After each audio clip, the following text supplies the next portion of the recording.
এই যে ডান সাইড আছে, পাকবে, এটা ঘরে রাখলে পেকে যাবে। হ্যাঁ সব বতি হয়ে গেছে। থাকবে। হুম।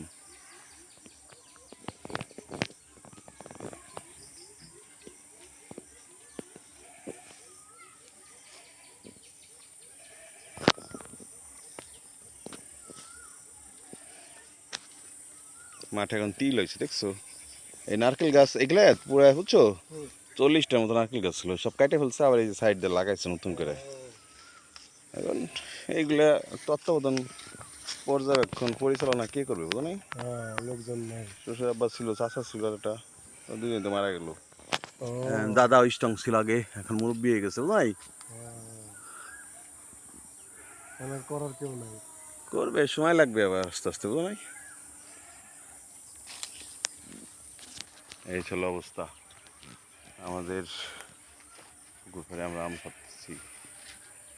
আমার ফ্রেন্ড আসছে মুক্তা ঢাকার থেকে, আম পাড়তেছে।